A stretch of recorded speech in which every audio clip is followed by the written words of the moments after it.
Reading vlog time. It's Thursday, which means it's time for the start of another week. So before I get into what I have been reading, I want to go over with you guys what I plan to get through for the rest of this week. This is the last week before the month ends, so now is the time to get through the remainder of my TBR quick before the month is over. It's a nice little race towards that finish line.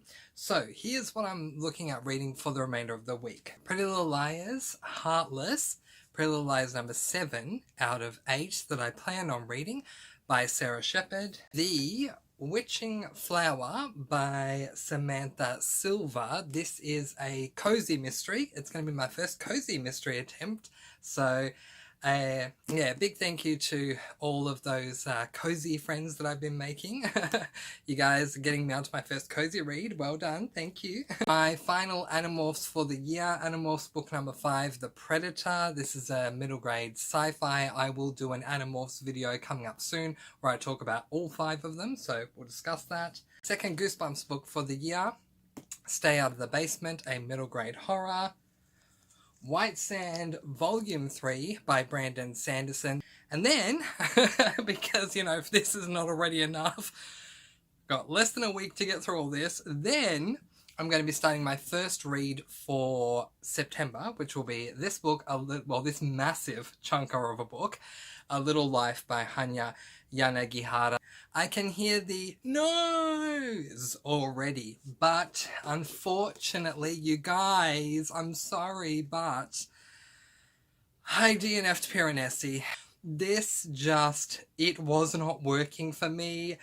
I cannot tell you much of what this book is about because I just didn't last long. Suffice it to say, this book opens up with a ton of journal entries that seem like a mismatched podge of journal entries that just were, it was such a jarring read for me and I just couldn't do it. I was thinking it might be straightforward narration and it wasn't, and anytime a book is not straightforward narration, it does throw me off. Alright, let's now talk about Heartless. So as I said, book 7 in the Pretty Little Liars series, book 3 out of 4 for the second era. As far as first half of this second last book in the second era, I think it's going really well. There's a promise that was made at the beginning of the book by Sept. So we're going to see if this promise actually comes to light. And if it does, oh my goodness, will I be ready for the 8th book in the series.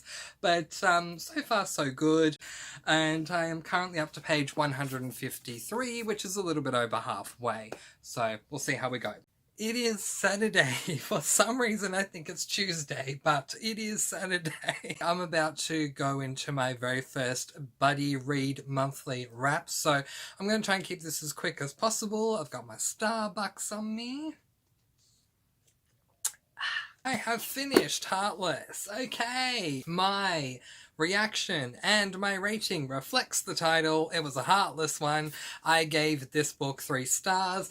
And the reason for it was that thing that was promised by Sept never actually eventuated. I really thought this book was going to set us up for book number 4. I don't think it has, quite frankly. It really let me down. So I'm hoping that we go out with a bang and that book 8, the final, the 4th and final book in era 2 that I read next month will be fantastic. But this one, it just really let me down. I have decided to read my first cozy mystery, and that is The Witching Flower by Samantha Silver. This is book 1 in the Spelford Cove mysteries series, and I have never read a cozy mystery before, so I thought, my first thought was, how is there a genre out there that isn't a Western, because I'm just not a fan of Westerns, but that isn't a Western that I haven't read? So I think cozy mysteries are a subgenre to mystery, but anyway, I wanted to give them a go. Boy, am I glad I started here, because I can see myself getting addicted to this series. I think I already am. So I'm currently roughly there, which is page 144, which is chapter 17, but I'm really close actually to chapter 18 because I was just listening to some of it on audiobook while I was getting ready. The premise of this book is that we're following a woman whose name is Robin. Robin believes she's a human, but she comes to find out there's more to her than meets the eye. She is a witch. Not only is she a witch, I'm sorry, I keep putting the book out of the frame. Not only is she a witch, but she's actually a kitchen witch, which is a special variety of witch, I guess, if you will. So we have her coming into learning that she is, her learning her magical abilities, her figuring out this new town that she's moved to for reasons I won't get into here because I'm trying to keep this brief. And also her trying to solve a mystery. There is so much going on, and I just love this book. I'm planning on finishing it today, but if I could drag out this book for a week, I would, because I'm loving it so much. I just want to stay in this world for as long as possible. It is Monday, which means it's time for another update for this week's reading vlog. I have finished The Witching Flower.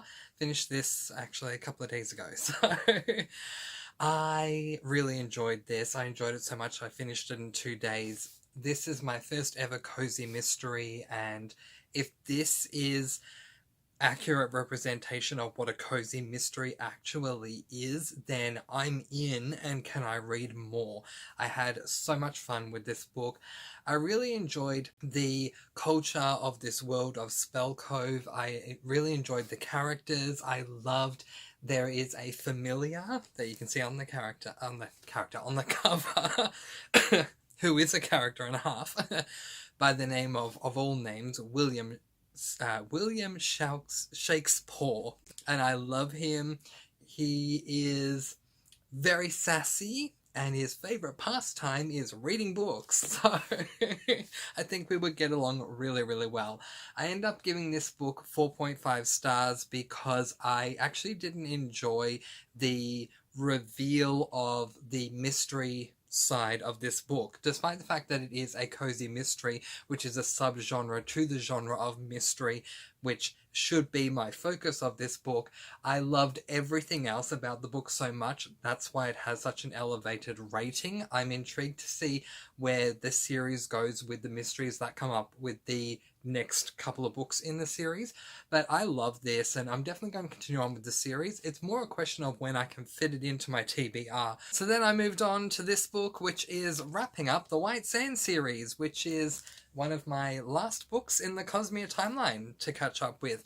So this is an adult fantasy, White Sand Volume 3 by Brandon Sanderson, and because it is Volume 3, and I apologise about the glare, I'm trying not to have it glare, because it is Volume 3, this book is wrapping up at least what Brandon Sanderson has released so far. It is a graphic novel, so which is a nice updated way of saying comic book, basically, but it's a hardcover comic book, so there you go. Look, I really love this world. I love the magic system of Sand Mastery. It is fantastic. This book took me a little bit of time to get back into this world and get reacclimatized into this world, which was disappointing, and my rating did reflect that. I ended up giving it 4 stars, but the ending was fantastic. It was so satisfying, and well done, Brandon Sanderson. So the task that lies before me is I have 2 books left to read within the space of 2 days, because there are 2 days left until the month is up. So today I'm going to be turning my attention to book number 5, Animorphs the Predator. Then tomorrow, the last day of the month of August, book number 2 in this series, which is Stay Out of the Basement. Wish me luck, you guys. 2 books, 2 days, and then a monthly wrap. Let's see how we go. It is Wednesday, which means that I should be wrapping up the week, but guess what, you guys? I am so sick of being out of sync with the actual weeks that I'm going to keep going, and you'll get a week and a half basically in this one, because I love starting my reading vlogs on a Sunday or a Monday and not halfway through the week, so it's just really putting me off. So this is a regular update. Let's get right into it. I had 2 books to read to finish off the month. Animorphs book 5, which was helping me to complete my goal to read the first 5 Animorphs books in the series. I've done that. Yay! We'll talk about it in a minute. And the second Goosebumps book. So I've read both of these. Now let's talk about them. Completing my goal to read the first 5 Animorphs books, I finished this book, Sorry About the Glare, The Predator by K.A. Applegate. I gave this book 4 stars. I thought that this book was pretty good. It does continue on the series in a good way. We are following the final perspective. For those of you who don't know, every Animorphs book follows a different perspective. We follow a group of 5 middle grade children, so each book is a singular perspective of one of the children. This book follows Marco's perspective, and it is the final first round of perspectives because all the other 4 have featured in the other 4 books. So it was good to get Marco's perspective. I did appreciate that. 4 stars. I did enjoy it. As for Stay Out of the Basement, book number 2 in the Goosebumps series, like with Animorphs, I have a goal to read the first 5 Goosebumps books. I will get through them. I'm sorry about the glare. I will get through them by the end of the year. I thought this book was good. I didn't think it was as good as book number 1. I gave book 1 5 stars. I'm giving book 2 4 stars. I felt that it lagged a little bit, and actually not that it lagged. That's not the case. It was more like a crescendo. It started off slow and then got better as you go along. But it was a very slow start. I'm not someone who likes slow starts to books, especially when they're really short, when they're novellas. But the climax, again, was fantastic. 4 stars is still a solid rating. So I did my monthly wrap earlier, and I would have filmed over there, where I normally do, but I had just put everything away because I set everything up and then I knock it down when I'm done. I put it all away, and it takes a while to set up, and I thought, it's a reading vlog. It's casual. I can film wherever the heck I want. I could film on a rock out in nature if I wanted to. But if I did that, I'd have to wear a mask, and that would not be fun for me. But anyway, it doesn't matter whereabouts I film in my room. I've made some changes to my bookshelves, though, and I'm going to show them to you. So let's quickly take a look at that.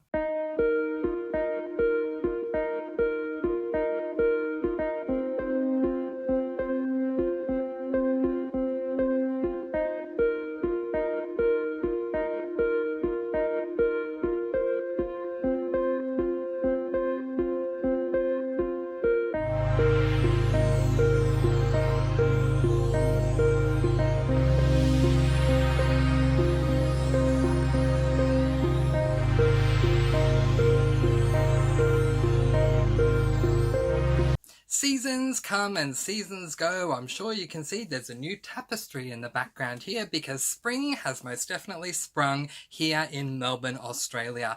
It is time to check in with another reading vlog. Today we're going to talk about A Little Life by Hanya Yanagihara. Okay, I am... boom, 508 pages in after just 2 days of reading. This book has been something else. It is so very different to anything else that I have read, and I will do a review on this book because I think that on the whole, any reader that picks this up should do so with caution because there are a ton of triggers in this book. Now, I went into this book based on a recommendation from Michelle, from Books Michelle, who did a reading vlog just for this book alone, exclusively, and she went in knowing that it was going to be an emotional read, and she got up to the point that I got up to, and she was still fine. She enjoyed the book, but she wasn't crying or anything. But then her next update, moving past what I'm up to, she was bawling her eyes out, and she's a very strong person who can handle a lot in books. So I'm kind of freaking out a little bit to see what's going to happen in these last 200 pages. But it's been a wild ride, to say the very, very least. And I appreciate what Hanya Yanagihara has set out to do. This book in many ways takes me back to reading My Dark Vanessa, in that with both of them having this in common, they're not necessarily books that you read for enjoyment, but books that you read because they're important books to read. Even though they are works of fiction, they are discussing very important topics and subject matters, and this book was definitely no exception to that. As I say, there's a ton of triggering moments which were very tough for me to read. It started off being a bit jarring for me because we following 4 characters, and the first 4 chapters followed 4 different characters, and that was a lot for me to get my head around. But eventually it just became more of a singular perspective, to the point that I realized it's not a multi-perspective or even a singular perspective. It's actually omniscient narration, which is a writing style that I actually prefer over any other type of writing style. And yeah, I think this is just fabulously written, and we'll see what happens with the last 200 pages. I don't check it. Well, this is the last video you're getting from me from this week, so you won't probably see the tears, but I'll be able to retell you how I thought with the last 200 pages. Wish me luck. But that is where I am going to leave it for this week. Letting you guys go with peace, blessings, and so much love. I post videos every Monday, Wednesday, and Friday, and I'll see you on Sunday.